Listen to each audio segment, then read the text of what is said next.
জীবনে অনেক সময় আমরা সমস্যার জালে এমন ভাবে জড়িয়ে পড়ি যে আমরা বুঝতেই পারি না যে আমাদের কি করা উচিত, কার সাহায্য চাইবো, কার সাথে দেখা করব, বুঝতেই পারি না। অনেক সময় এমন হয় যে সমস্যা আমাদের থেকে শুরু হয় না, অন্য কারোর থেকে শুরু হয়। অনেক সময় এই সময় এমন খেলা খেলে যে আপনি সেই সমস্যায় ফেঁসে যান। কিন্তু সমস্যা যেখান থেকেই শুরু হোক না কেন, সেই সমস্যার সমাধান আপনাকে করতেই হবে। অনেক সময় মানুষ এমন বলেন, আমার অতীত এত বাজে, সেটা শুধরে কি হবে। এই ভুলটাই তারা করে বসেন। দেখুন, আগে যা হয়ে গেছে, যা শুধুই অতীত, যা সত্য তা কখনো বদলানো যাবে না। কিন্তু এটাও সত্যি যে এখন থেকে সামনের যে পথ, সেটাও আপনার হাতে রয়েছে। আপনি একে ভালোও বানাতে পারেন, খারাপও বানাতে পারেন। তাই আপনার এটা শুধরে নেওয়াই উচিত।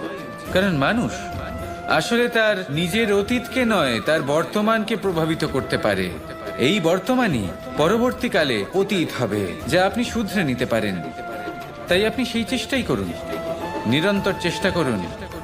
ধনাত্মক দৃষ্টিভঙ্গি নিয়ে নিজের বুদ্ধি প্রয়োগ করুন, সাহসের সদ্ব্যবহার করুন, যাতে আপনার আগামী সময় আপনি আরো ভালো করে তুলতে পারেন। আপনার সমাপ্তি আর সমাপ্তির পথে এই যাত্রা, তাকে আপনি সুখময় করে তুলতে পারেন। তাহলে এটাই করুন আর আমার সাথে ভালোবেসে বলুন, রাধা। আমরা নিজেদের সম্পর্কের সাথে বাঁচি, উৎসব পালন করি, খেলা করি, আহার করি, আনন্দ করি।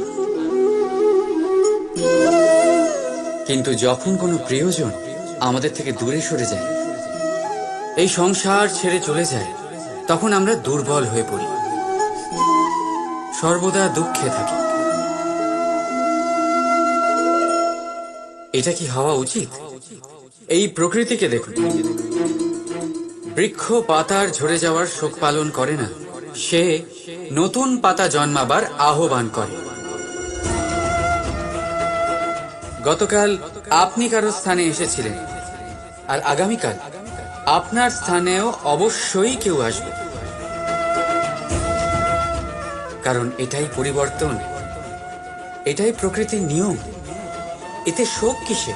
যা গেছে সেটার শোক পালন না করে যা পাবেন, অথবা যা আপনার কাছে আছে, সেটা উপভোগ করুন।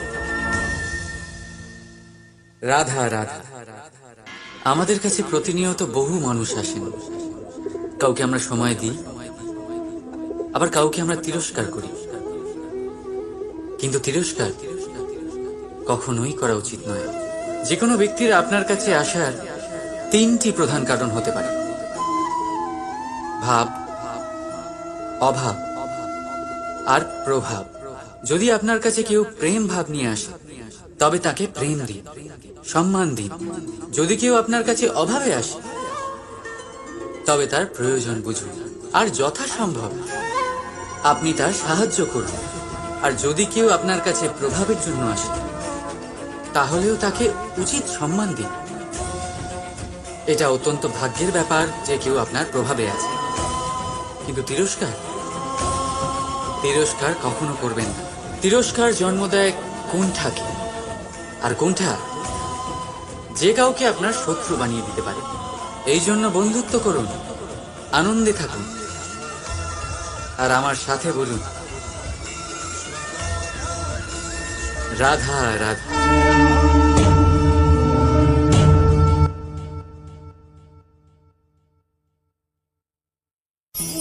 কি অমূল্য, কি সুন্দর এই রত্ন। এবার ভেবে দেখুন, যদি আমি এই রত্নকে ব্যবহার করি আখরোট ভাঙার জন্য, তাহলে কি হবে? বা ভেবে দেখুন, এই রত্ন নিয়ে আমি যদি বন্ধুদের সাথে খেলা করতে শুরু করে দিই, তাহলে কি হবে? আপনি তো হাসবেন আমার ওপর। আপনি বলবেন, এত অমূল্য একটা রত্ন, এর দ্বারা কত দুঃখ দূর করা সম্ভব। এই মূল্যবান রত্নের আমি অপব্যবহার করছি। একদম ঠিক বলেছেন, আমি মেনে নিচ্ছি। মূল্যবান বস্তুর অপব্যবহার করা অনুচিত। কিন্তু আপনিও তো তাই করছেন, তাই না? ভেবে দেখুন, মানুষ এই সংসারের সর্বশ্রেষ্ঠ প্রাণী, আর মানুষের এই শরীর সব থেকে মূল্যবান রত্ন। এবার এর সাথে আপনি কি করছেন? অপব্যবহার করছেন না, নিজের স্বাস্থ্যের যত্ন নিচ্ছেন না, আপনি অনুচিত পথে চলছেন শুধুমাত্র ধন অর্জন করার জন্য, পাপ কাজ করছেন কি না করছেন, এটা অপব্যবহার নয়? ভেবে দেখুন আমরা এই মানব শরীরের সাথে কি করতে পারি। যদি এর আমরা সদ্ব্যবহার করি তাহলে অনন্ত পুণ্য অর্জন করতে পারি, যার দ্বারা শুধুই নিজেকে নয় বরং আমাদের আশেপাশের সকলকে সন্তোষ প্রদান করতে পারি।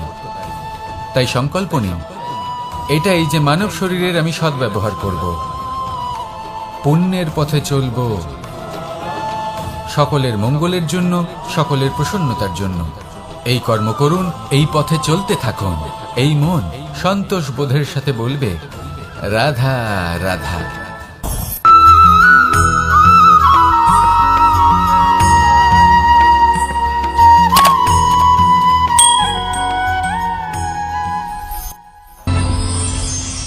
কখনো কোনো প্রজাপতিকে উড়তে দেখেছেন? কি সুন্দর উড়ে বেড়ায় সে, এক ফুল থেকে অন্য ফুলে, এক পাতা থেকে অন্য পাতার উপর। কিন্তু সে কিভাবে উড়তে শেখে কখনো ভেবেছেন? জন্ম থেকেই কিন্তু প্রজাপতির ডানা থাকে না, ও কিন্তু ছোট্ট একটা ডিমের আকারে জন্ম লাভ করে। তারপর সেই ডিমটি ভেঙে একটি কীট বাইরে আসে। আস্তে আস্তে সে বড় হয়, ওর শক্তি বৃদ্ধি পায়। তারপর সে সেই কীট দশা ত্যাগ করে নিজের ডানাগুলি মেলে। এই প্রক্রিয়া তার কাছে সরল নয়, অত্যন্ত যন্ত্রণাদায়ক প্রক্রিয়া, কিন্তু সে সেই যন্ত্রণা মেনে নেয়। আর তারপর আস্তে আস্তে সে উড়তে শেখে। শুধুমাত্র আকাশে উড়ে বেড়ায় তা নয়, আমাদের মনের মাঝে উড়ে বেড়ায়। এবার এই ডিম থেকে প্রজাপতি হয়ে ওঠার যে যাত্রা, এটা যতটা কঠিন ততটাই কঠিন হয় এই সংসারে শ্রেষ্ঠ কর্ম করা, ততটাই কঠিন হয় এই সংসারে মহান হয়ে ওঠা। সেই জন্য প্রয়োজনীয় প্রচেষ্টা এবং সময়।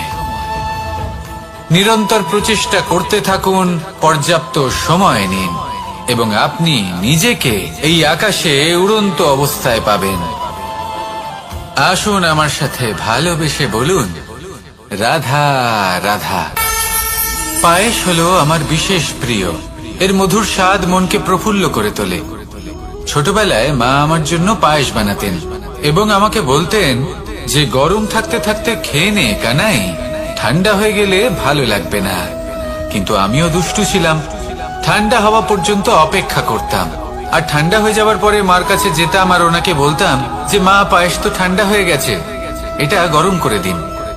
তখন মা হাসতেন আর বলতেন যে পায়েস না হয় আমি আবার গরম করে দেব কানাই, কিন্তু এর মধুর স্বাদ, সেই মিষ্টত্ব, সেই সুবাস, সেটা আবার ফিরে আসবে না। কথাটা সত্যি। আর এই সত্যটাই আমাদেরও জীবনের সত্য। আমাদের জীবনের মধুর সম্পর্কগুলি, এতে যখন কটুভাব প্রবেশ করে তখন সেই মিষ্টত্ব ফিরিয়ে আনা প্রায় অসম্ভব ব্যাপার হয়ে যায়। আপনি চেষ্টা করে সেই সম্পর্ক ঠিক করতেই পারবেন, তার জন্য অগাধ পরিশ্রম করতে হবে, কিন্তু আবার সেই মিষ্টত্ব কখনো ফিরে আসবে না। সেই জন্য আপনার জীবনের যে মধুর সম্পর্ক আছে, যতটা সম্ভব চেষ্টা করুন তাতে মিষ্টত্ব বজায় রাখতে। কটুভাব আসতে দেবেন না। আসুন আর আমার সাথে মধুর স্বরে বলুন রাধা রাধা। শব্দ, শব্দ আসলে কি? শুধুই কয়েকটি অক্ষরের সমষ্টি, নাকি আমাদের বাণী? এই শব্দ এমন এক শক্তি যা কাউকেই নিজের বশবর্তী করে ফেলতে পারে। শব্দ এমন এক অস্ত্র যা কাউকে ক্ষত বিক্ষত করে দিতে পারে। এই শব্দ হলো একটি নাদ স্বরূপ যা কোনো ঘুমন্ত ব্যক্তিকেও জাগিয়ে তুলতে পারে এবং নিজের লক্ষ্যের দিকে অগ্রসর করতে পারে। শব্দে এত শক্তি আছে যে কারোর মনে এতটা আঘাত দিতে পারে যে সে হয়তো জীবনে আর কখনো এগোতেই পারল না। তাহলে এই শব্দের প্রয়োগ খুব ভেবেচিন্তে করবেন। এবং এই শব্দের মতোই হলো নীরবতা।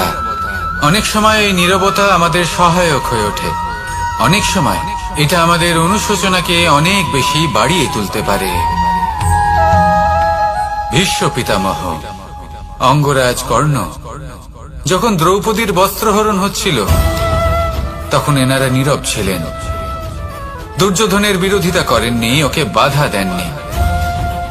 আর তারপর কি হলো সেটা আপনারা সকলে জানেন।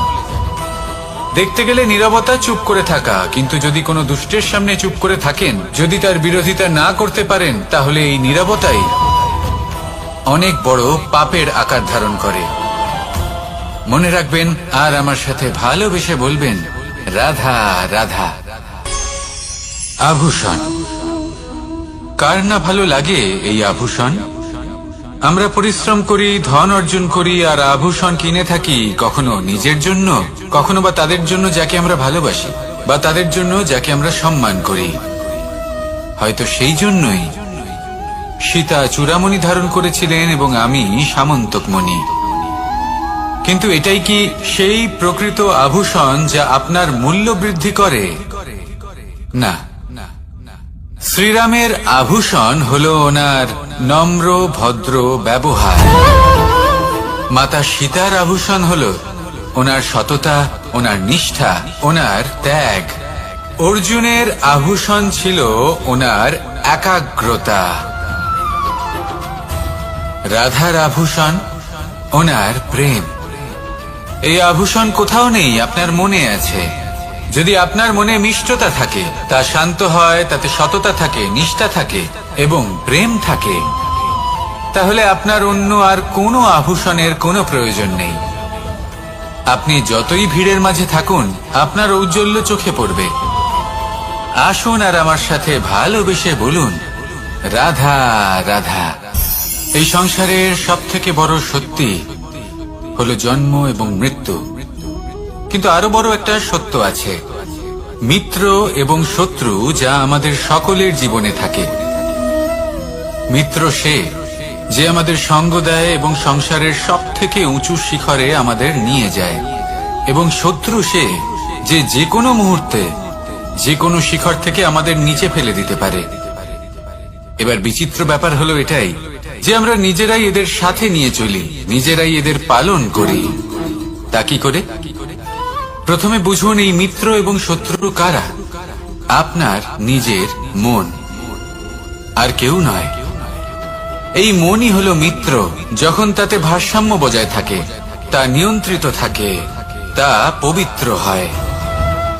কিন্তু যদি এই মন অনিয়ন্ত্রিত হয়ে পড়ে, যদি আপনাকে সে নিয়ন্ত্রণ করতে শুরু করে, তখন সেই আপনার সবথেকে বড় শত্রু হয়। সেই জন্য এই মনের ওপর নিয়ন্ত্রণ রাখতে শিখুন, এতে ভারসাম্য বজায় রাখতে শিখুন। তাহলে আপনি এমন এক বন্ধুকে পাবেন যে আপনাকে এই সংসারের শিখরে পৌঁছে দেবে। আসুন আমার সাথে ভালোবেসে বলুন, রাধা রাধা। ঈশ্বর আসলে কে? সংসারের বেশিরভাগ মানুষের কাছে ঈশ্বর হলেন এই সংসারের রচয়িতা, পালনকর্তা। কারোর কাছে উনি জ্ঞাতা, কারোর কাছে উনি হলেন আস্থার প্রতীক, আবার কারোর জন্য শুধুমাত্র অন্ধ বিশ্বাস। কিন্তু এই ঈশ্বর কি কোনো শরীর, নাকি একটা বোধ, নাকি শুধুই শ্রদ্ধা? ঈশ্বর হলেন তিনি যিনি হলেন আপনার ইষ্ট। সেই জন্যই তো গুরু, মাতা, পিতা এনাদেরও ঈশ্বরই বলা হয়েছে। যাদেরকে আমরা ঈশ্বর বলে মনে করি, যারা আমাদের ইষ্ট, তারা আমাদের একটি পথ দেখান, একটি দিকে চালিত করেন। সেই পথে চলে আপনি শুভ কর্ম করতে পারেন। আর যখন কোনো ব্যক্তি তার ঈশ্বরের আদেশ পালন করেন, তখন সে নিজে থেকেই শুভ পথে অগ্রসর হয়ে যান। বেশ কয়েকজন মানুষ ঈশ্বরের ওপর আস্থা রাখেন এবং ভাবেন যে অনুচিত কোনো কাজ করা উচিত নয়, ঈশ্বর দেখছেন। ওনারা ভয় পান যে কোনো অনুচিত কর্ম করলে কে জানে তার পরিণাম কি হবে। এমন অনেক ব্যক্তি রয়েছেন যারা ঈশ্বরকে বিশ্বাস করেন এবং জানেন যে ঈশ্বর তাদেরকে দেখছেন, তাই যে যে শুভ কর্ম ওনারা করেছেন তার ফল তারা অবশ্যই পাবেন। এবার আপনি ভয় পেয়ে ঈশ্বরকে বিশ্বাস করবেন, নাকি বিশ্বাসের দ্বারা ঈশ্বরকে বিশ্বাস করবেন, সেই সিদ্ধান্ত আপনারই। কিন্তু হ্যাঁ, যদি আপনার মনে ঈশ্বরের জন্য কোনো স্থান থাকে, যদি আপনার কোনো ইষ্ট থাকেন, যদি আপনি কাউকে ঈশ্বর মনে করেন, যার প্রত্যেক আদেশ আপনি পালন করে থাকেন, তাহলে বলি ঈশ্বর কখনো আপনাকে